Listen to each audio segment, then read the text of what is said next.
Olá, tudo bem? Meu nome é Fábio, eu sou seminarista, terminando o segundo ano do seminário Palavra da Vida em Atibaia, São Paulo. Eu e minha esposa, nós saímos aqui de Florianópolis 2 anos atrás para seguir esse chamado de Deus para correr atrás de uma carreira em tempo integral. E durante essas últimas semanas, a gente foi convidado aqui de volta, estamos fazendo um estágio aqui na Encontro, fomos convidados pelos Eagle, fomos convidados pela liderança da comunidade para fazer uma pregação aqui junto para vocês, dentro dessa série de mensagens, Mudança de Hábitos. Semana passada, o Eagle falou com vocês sobre a história de Maria e Marta e sobre como nós podemos ter um coração de Maria em um mundo de Martas. E é uma grande honra e alegria para mim fazer parte dessa comunidade. Nós estamos junto com vocês desde 2016, desde o comecinho, participando, fazendo parte e sonhamos muitas coisas juntos aqui com vocês. E é um grande privilégio, uma grande alegria poder fazer parte, voltar aqui e trazer uma mensagem para vocês. Dentro dessa série Mudança de Hábitos, eu fui convidado para falar sobre vocês acerca do tema relacionamentos tóxicos. E como a Bíblia ela é rica ao lidar com esse assunto. E para isso eu quero apresentar a história de um personagem chamado Jacó. Jacó foi um personagem muito importante para a história de Israel e a sua vida, a sua trajetória, os seus relacionamentos se destacam nesse assunto, né? Não é meu objetivo aqui nesse momento com vocês entrar em maiores detalhes na história de Jacó, mas o que eu gostaria era de nos concentrar na mudança que aconteceu ao longo de sua vida. Jacó era um cara que foi rodeado de relacionamentos tóxicos e disfuncionais. Alguns deles se destacam, primeiramente com seu irmão Esaú. Esaú, ele era o irmão primogênito, seu irmão gêmeo. E o relacionamento entre eles foi marcado pelo engano e pela rivalidade. Esaú era o preferido de seu pai e ele tinha o direito de receber duas coisas de seu pai por ter sido o primogênito. Primeiro, uma porção dobrada da sua herança e a liderança da família após a morte de seu pai. Em segundo lugar, a bênção especial do leito de morte, que era muito importante para aquela sociedade, para aquela cultura naquela época. Mas Jacó se aproveitou então de um momento de vulnerabilidade, de uma hora de fome, para vender, para comprar o direito de primogenitura de seu irmão Esaú por um prato, por um ensopado vermelho. E Jacó também roubou a bênção que era de direito de seu irmão, através de uma artimanha que ele organizou junto com sua mãe. Sua mãe ela preferia mais a ele do que a seu irmão Esaú. Mas isso, obviamente, causou um desagrado muito grande para Esaú. E Jacó teve que sair fugido da terra prometida, temendo por sua própria vida, temendo pelo ódio de seu irmão. Então, Jacó foi para a terra de Labão, seu tio, irmão da sua mãe, para um relacionamento com ele que também não foi um relacionamento bom. Foi um relacionamento marcado pelo engano, pela exploração. Mas a verdade é que nesse momento quem foi a pessoa enganada, quem foi a pessoa explorada foi o próprio Jacó. Então, fugido da casa de seu pai, Jacó foi viver com seu tio Labão e se casou e se apaixonou por Rebeca, que era filha de Labão. E por 7 anos ele serviu em troca de Rebeca. Mas na hora do casamento, Labão passa a perna nele e ele entrega a irmã mais velha, chamada Lia. Então, Labão faz um outro trato com Jacó de que ele trabalharia por mais 7 anos em troca de sua outra filha, chamada Raquel. Isso gerou muito conflito entre suas esposas, muito conflito entre seus filhos. Jacó claramente preferia a sua esposa Rebeca e preferia os filhos dela aos filhos da Lia. Então, se você for continuar lendo a história, há um grande conflito que também foi desencadeado por causa disso na história de José. Mas após esses 14 anos servindo pelas suas esposas, Jacó foi explorado por ainda mais outros 6 anos por Labão, em troca de seu rebanho. Labão trocou o seu salário 10 vezes ao longo desse tempo. Então imagina você ter um combinado, ter um acordo com uma pessoa e essa pessoa troca esse termo por mais de 10 vezes. A verdade é que a história de Jacó, ela foi cheia de enganos, cheia de problemas e cheia de relacionamentos disfuncionais e tóxicos. Mas por que a gente vai falar então sobre a história de Jacó? A história de Jacó, ela não é apenas uma história boa para a gente falar sobre relacionamentos, ela é uma história que é muito relevante para o povo de Israel. Nós temos que se lembrar no contexto em que o livro de Gênesis ele foi escrito. O livro de Gênesis foi escrito para o povo de Israel, num momento em que eles eram um povo escravo que havia sido milagrosamente libertado do Egito através da intervenção divina. E eles seguiram um líder que eles não conheciam muito bem, chamado Moisés. E esse Moisés liderou eles através de um deserto por muitos anos em busca de uma terra que foi prometida a eles por Deus. O povo de Israel naquele momento ele era um povo que tinha problemas de identidade, ele era um povo que não conhecia direito a sua história. O povo de Israel ele não possuía uma cultura própria, ele foi muito influenciado pela sua vivência, por 400 anos de vivência sob a escravidão do Egito, e também um povo com uma religião muito bagunçada, desconectado de suas raízes. E o livro de Gênesis, ele então conta a história do povo, ele ensina eles sobre o mundo, sobre a sua história, sobre os povos ao seu redor e sobre como que eles vieram parar naquela situação. O livro revela a identidade do povo, a identidade de Deus e a maneira que Deus se relaciona junto com eles. O livro de Gênesis conta a história de como Deus levantou um povo para ser seu, começando com Abraão. E ele promete a Abraão uma descendência e uma terra e uma habitação para ele até os fins dos tempos. E Jacó, então, é uma figura muito importante nessa história porque ele é um neto de Abraão. O caminho pelo qual Deus iria cumprir as suas promessas a esse povo. O povo de Israel, então, quando ele ouve essa história, ele ouve com ouvidos atentos, ele ouve com muita atenção, tentando descobrir quem que ele é naquelas palavras, naquelas histórias. E Gênesis, então, conta ao longo de todo o livro como que Deus conduziu essa história e como que essa história ela é composta de pessoas falhas, como nós, pessoas que têm conflitos. Conflitos fazem parte da vivência falha a qual todos nós estamos sujeitos. Todo relacionamento que é sincero, ele é conflitante. A gente não consegue fugir disso. Se os conflitos não acontecem em algum relacionamento seu, isso é um sinal talvez que nós não estamos tão comprometidos com ele. Talvez nós não estamos tão comprometidos em investir tempo ou não estejamos tão abertos a desenvolver uma profundidade no relacionamento e uma intimidade no relacionamento. Mas os relacionamentos eles foram feitos por Deus para serem explorados em profundidade. Uma outra possibilidade também de um relacionamento que não tem conflitos é que na verdade eles não são percebidos. Às vezes uma pessoa ela engole algumas mágoas e abafa alguns sentimentos para poder manter esse relacionamento, mas isso não é muito benéfico, porque os sentimentos, as mágoas, as rachaduras, elas só se propagam nesses relacionamentos. Então, a melhor coisa que a gente pode fazer é encarar os conflitos de frente, reconhecer a realidade deles e entender que eles acontecem. Eles podem acontecer em diferentes intensidades, mas eles nos acompanham ao longo de todos os nossos relacionamentos, ao longo de toda a nossa vida. E é verdade que em alguns momentos eles podem nos trazer muito sofrimento. A Bíblia fala em Tiago 4, 1 a 2 sobre a origem dos conflitos. Ela diz o seguinte: de onde procedem as guerras e brigas que há entre vocês? De onde, senão dos prazeres que estão em conflito dentro de vocês? Vocês cobiçam e nada têm, matam e sentem inveja, mas nada podem obter. Vivem a lutar e fazer guerras. No mundo corrompido pelo pecado, o conflito ele é inevitável e ele deve ser esperado por nós. O conflito vem de um coração que busca os seus próprios prazeres, os seus próprios interesses. Se as coisas ficam do jeito que estão dentro dessa realidade, os relacionamentos eles vão ser marcados pela exploração, pela maldade, pela manipulação.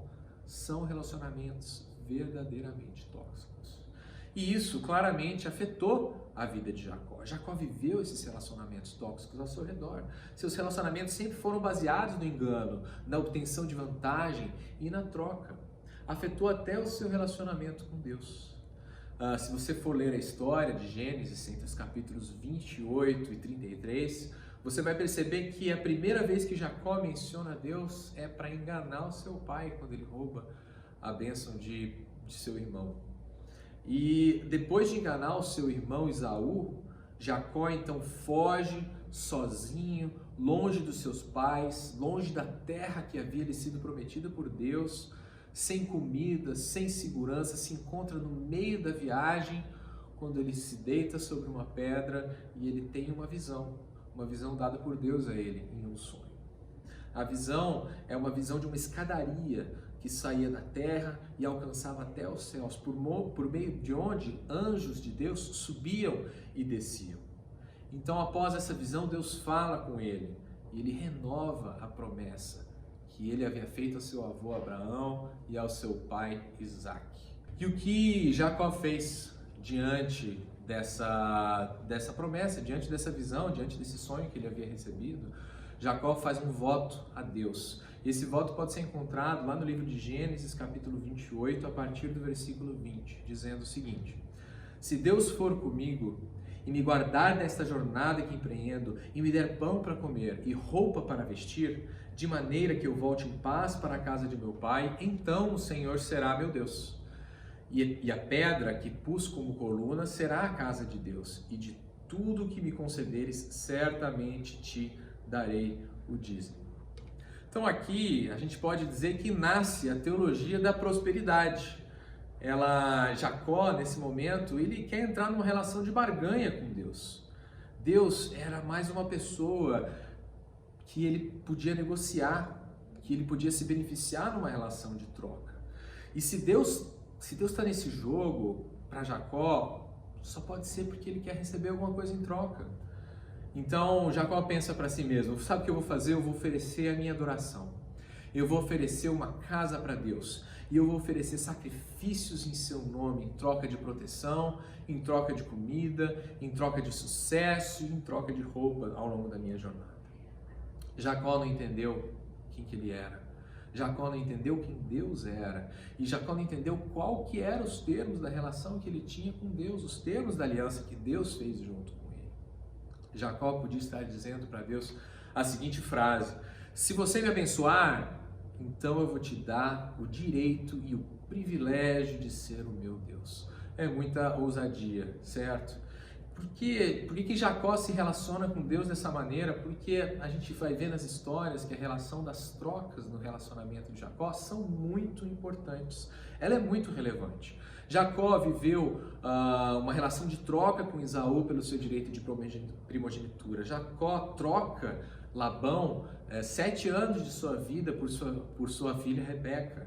Jacó faz uma troca com Labão pelos seus rebanhos, troca 6 anos de sua vida enquanto ele estava enriquecendo a Labão e a si mesmo por parte dos seus rebanhos. A Bíblia nos conta que os relacionamentos de Jacó foram marcados por toda essa relação de troca. E ele sempre esteve em busca de um benefício, em busca de uma vantagem, em busca de uma oportunidade em seus relacionamentos, usando de artimanhas, usando de subterfúgios, usando de atalhos para conseguir aquilo que ele queria, aquilo que ele precisava. Será que não é essa a definição de um relacionamento tóxico? A verdade é que Jacó colheu muito amargamente as consequências de seus pecados. Jacó viveu grande parte de sua vida refugiado. Jacó viveu uma grande parte de sua história em medo de seu irmão, medo de Labão, medo das consequências. Jacó passou 20 anos explorado pelo seu tio, o grande enganador que havia passado a perna em seu pai, em seu irmão. Agora, 20 anos foi enganado pelo seu tio. Percebe a ironia? Esse relacionamento com seu tio, essa enganação ao qual ele foi submetido, a troca das esposas, para quem conhece a história, ela gerou muito conflito na sua vida. Conflito entre as esposas, porque ele claramente tinha uma esposa preferida e uma esposa rejeitada. Conflito com seus filhos. E ele viveu 20 anos de sua vida longe da terra prometida, sua vida estava em perigo. E ele estava vivendo em terra de outras divindades, não a terra que Deus havia escolhido para ele.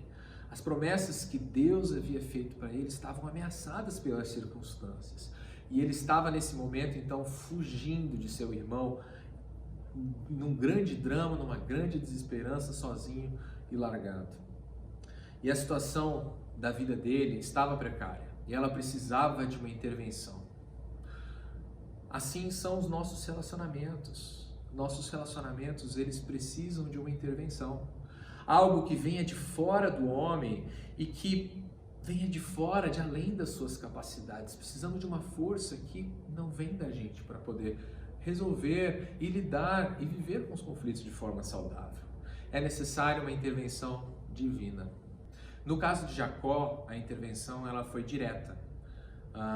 Deus tinha um propósito na vida de Jacó. Deus, ao longo da vida de Jacó, reafirma o seu compromisso com as promessas que ele havia feito a Abraão e ao seu pai Isaac. A história nos conta que após esse momento, pelos próximos 20 anos, Jacó sofre na mão de Labão. Mas Deus não o abandona, Deus protege ele ao longo desses 20 anos. Deus faz ele prosperar e Deus chama ele de volta após esses 20 anos, novamente ao retorno para a sua terra prometida. E ele então foge de seu tio Labão, de novo, Jacó fugindo de um relacionamento tóxico, e ele foge com sua família e todas as suas posses em direção de volta à sua terra, seguindo o chamado que Deus havia feito para ele. Mas havia um grande problema: o seu irmão, que ele havia traído há 20 anos atrás. Como estaria o seu coração? Como será que estaria a sua mágoa? Quais eram os sentimentos e as emoções que ele nutria em direção a Jacó? Esaú era o grande motivo de Jacó ter fugido da terra prometida para a casa de seu tio. E agora ele estava retornando sem saber o que ele esperava. Qual seria a reação de Esaú? Nesse momento, Jacó está no meio do caminho, ele não tem casa, ele não tem propriedade, ele não tem onde parar. E ele está na direção de se encontrar com seu irmão. E nesse momento de desesperança e de grande drama, quando ele está prestes a encontrar o seu irmão, ele se ajoelha e uma oração que ele faz para Deus é registrada lá em Gênesis capítulo 32, a partir do versículo 9, que diz o seguinte: Deus de meu pai Abraão e Deus de meu pai Isaque, ó Senhor, que me disseste, volte para a sua terra e para a sua parentela, e eu farei bem a você. Sou indigno de todas as misericórdias e de toda a fidelidade que tens usado para com teu servo, pois com apenas o meu cajado atravessei este Jordão. Já agora sou 2 grupos. Livra-me das mãos de meu irmão Esaú, porque temo que ele venha e ataque a mim e as mães com os filhos. Pois tu disseste, certamente serei bondoso com você e lhe darei uma descendência como a areia do mar, que de tão numerosa não se pode contar. Veja que oração diferente é essa. Compare com os votos que Jacó havia feito a Deus no capítulo 28. Essa oração, ela não é centrada em si mesmo. Ela é uma oração que não é centrada nas capacidades que Jacó tinha, não é voltada àquilo que Jacó podia oferecer em troca a Deus, não é focada em aquilo que Jacó podia obter em troca de Deus. A história ela nos mostra claramente que houve uma mudança na vida, que houve uma mudança no relacionamento de Jacó. E que mudança é essa? A verdade é que ao longo desses 20 anos, Jacó aprendeu sobre arrependimento. Jacó reconheceu a graça e a interferência divina que alterou o curso da sua história. Jacó reconheceu que toda a bênção que ele recebeu foi por causa da misericórdia de Deus. Nessa oração, o apelo que ele faz não é mais em troca de algum benefício que ele possa ter feito a Deus, mas é um apelo que ele faz à fidelidade e à misericórdia de Deus que já havia sido demonstrada para ele. Jacó reconhece que Deus interviu diretamente na sua história. E a gente sabe que Deus o fez porque tinha um propósito divino para a vida de Jacó. A verdade é que há um propósito divino para a reconciliação hoje, na nossa vida. Hoje, nós como seguidores de Jesus Cristo. A reconciliação, ela é um valor para Deus. Ela é algo que Deus valoriza e deseja ver. A reconciliação é algo que a Bíblia nos conta que lá em 2 Coríntios capítulo 5, versículo 18, diz assim: Deus nos reconciliou consigo mesmo por meio de Cristo e nos deu o ministério da reconciliação. Deus agiu na história enviando seu Filho para promover a reconciliação consigo mesmo e entre os homens. Então Deus age diretamente nas circunstâncias e nas pessoas para promover a reconciliação. Deus muda o coração das pessoas. Deus altera as circunstâncias para poder ver isso ao nosso redor. Deus age também indiretamente através de seus seguidores, que ele colocou no mundo e os encheu de uma capacitação sobrenatural para poder exercer esse ministério da reconciliação. É isso que significa o ministério da reconciliação. A responsabilidade de reconciliar os relacionamentos e o mundo ao nosso redor e de desintoxicar os nossos relacionamentos, ela é dos seguidores de Jesus Cristo. E esse ministério, essa responsabilidade de reconciliação que foi dada aos seus seguidores, ela é baseada naquilo que Cristo fez por eles, pelo que Cristo fez na cruz para nos reconciliar com Deus. Na cruz, lá em Romanos 5, versículo 8, fala que na cruz Deus provou o seu amor, morrendo por nós quando nós ainda éramos pecadores. O primeiro passo foi de Deus para nós. Da mesma forma, nós devemos dar o primeiro passo no ministério da reconciliação. A reconciliação, o perdão e a desintoxicação dos relacionamentos, eles não são uma opção para aqueles que se chamam de seguidores de Cristo. Mas isso não significa que é uma tarefa fácil. E não foi uma tarefa fácil para Jacó. Quando Jacó estava a caminho do reencontro com seu irmão, na noite seguinte em que ele havia feito aquela oração de arrependimento que nós vimos, Jacó temia por sua vida. Na calada da noite, ele atravessa toda a sua família à sua frente para o outro lado de um rio chamado Jaboque, e ele mesmo fica para trás. E nesse momento, quando toda a sua família havia atravessado e ele estava sozinho, surge um homem que começa a lutar com ele e passa a noite inteira lutando junto com ele. E Jacó percebe em algum momento da noite que o homem com quem ele estava lutando, na verdade, não era um homem comum. Ele era um anjo de Deus, era um agente divino que tinha sido enviado para aquele momento junto com ele. E ao raiar do dia, o homem pede para ir embora, mas Jacó não o larga, Jacó não deixa. Ele: não vou deixar você ir se você não me abençoar. Nesse momento, o homem então lhe pergunta: qual que é seu nome? E Jacó responde: meu nome é Jacó. Na literatura hebraica, os nomes, eles não são informações que são passadas e dadas à toa, mas, infelizmente, algumas coisas elas ficam perdidas na tradução. Em hebraico, o nome de Jacó soa bem parecido com a palavra que quer dizer enganador. E essa é a primeira vez que Jacó menciona o seu próprio nome em toda a narrativa da sua história, como a gente vê na Bíblia. E ele faz isso diante de Deus, quando ele é perguntado quem ele é. Então, nesse momento, Jacó fala: eu sou Jacó, eu sou enganador. Jacó reconhece seus erros. Jacó não apela para sua identidade como filho de Isaac, como neto de Abraão.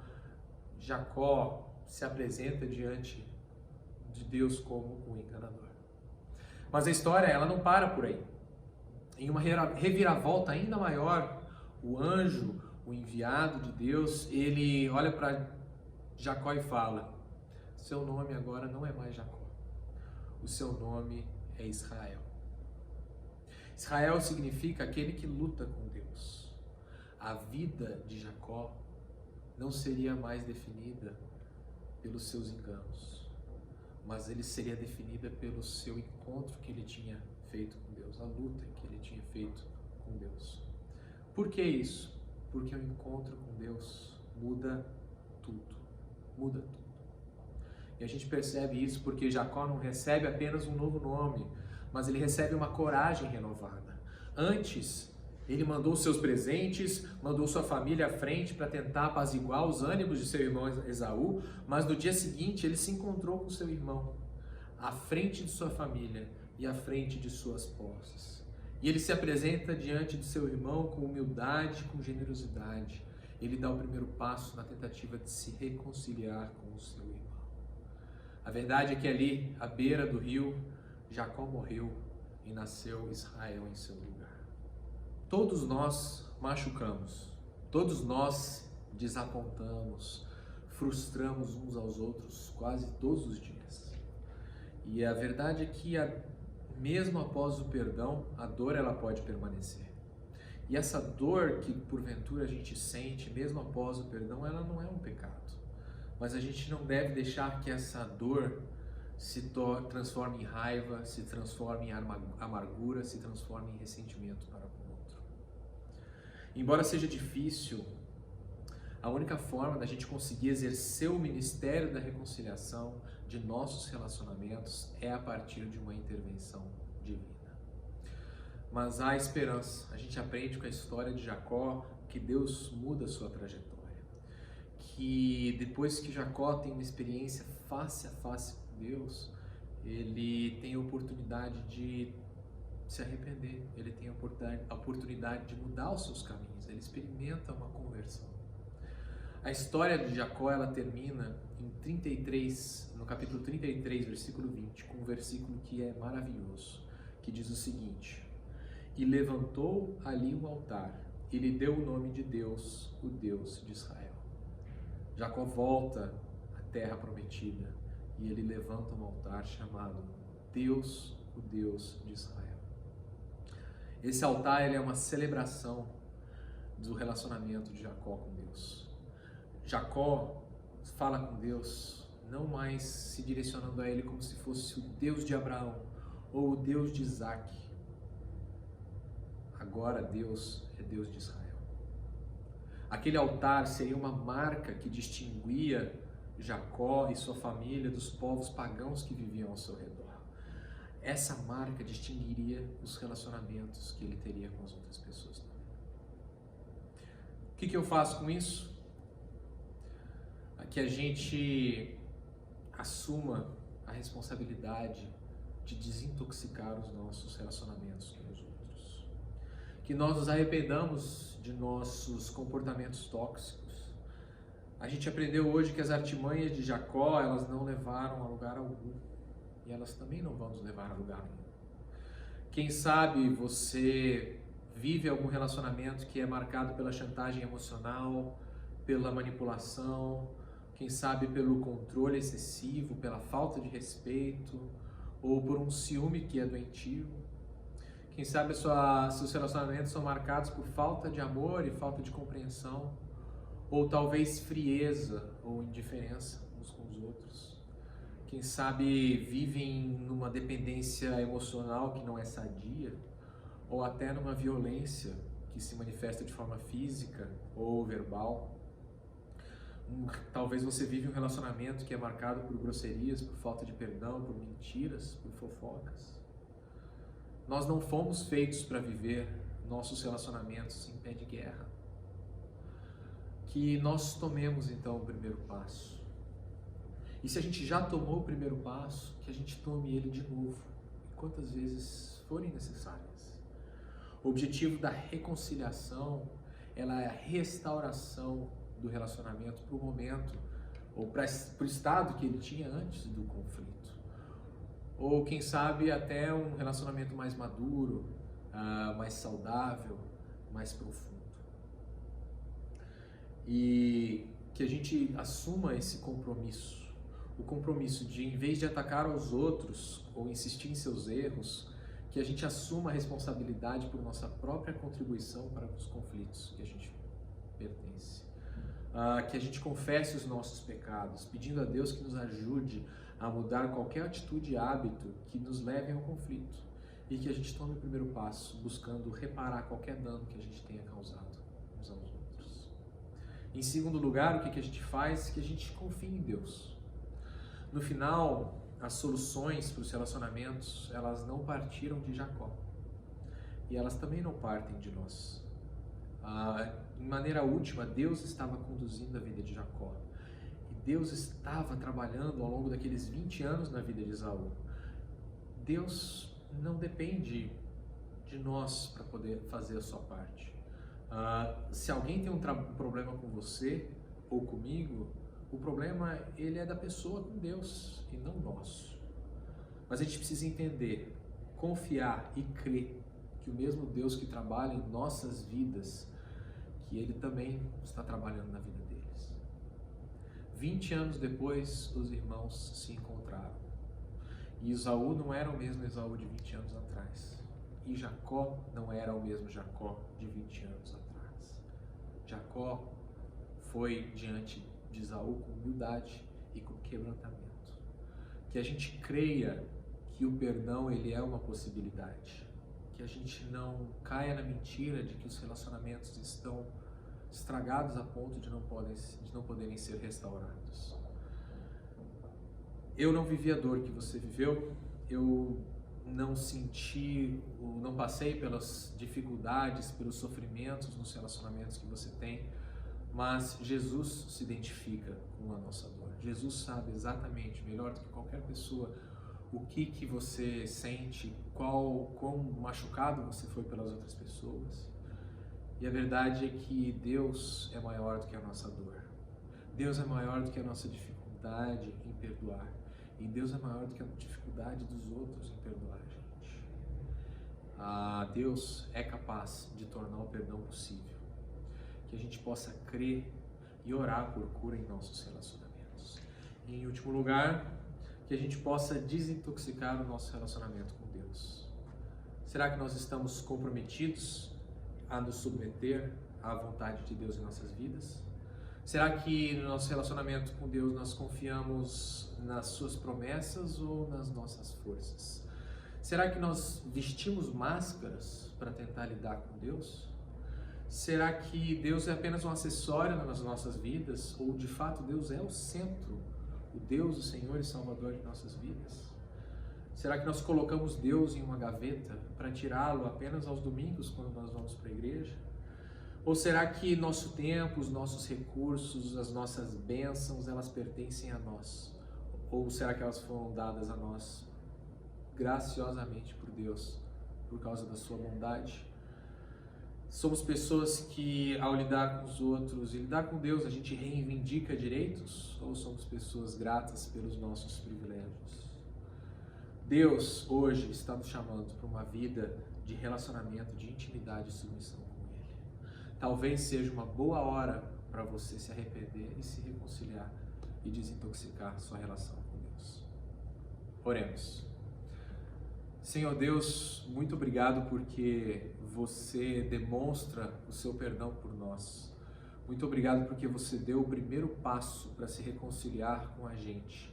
E muito obrigado porque você deixa o Espírito Santo dentro de nós, que nos capacita de forma sobrenatural para olhar ao nosso redor, tomar a iniciativa, confiar em Ti e desintoxicar os nossos relacionamentos contigo e com as outras pessoas. Deus, muda a nossa vida, transforma o nosso viver e nos ajuda a lidar melhor com os outros. Eu te peço e te agradeço em nome de Jesus. Amém. Muito obrigado, gente. Valeu pela sua atenção e até a próxima.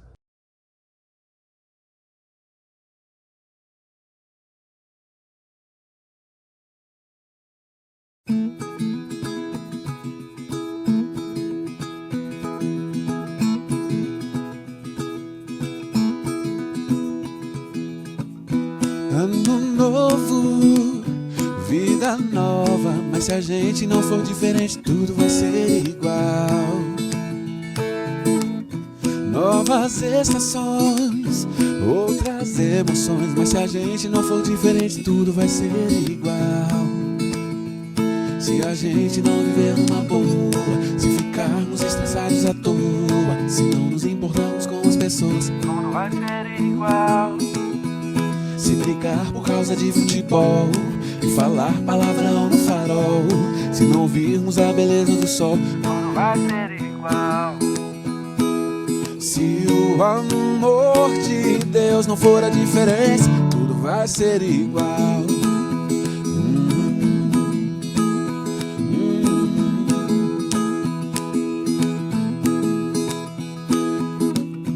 Ano novo, vida nova, mas se a gente não for diferente, tudo vai ser igual. Novas estações, outras emoções. Mas se a gente não for diferente, tudo vai ser igual. Sem valorizar aquele amigo, se olhar só para o próprio umbigo, se não se importar com alguém ferido, tudo vai ser igual. Se a gente não quiser perdoar, se a mágoa persistir no olhar, se você não conseguir se casar. Desculpa aí, era só pra rimar. Tudo vai ser igual.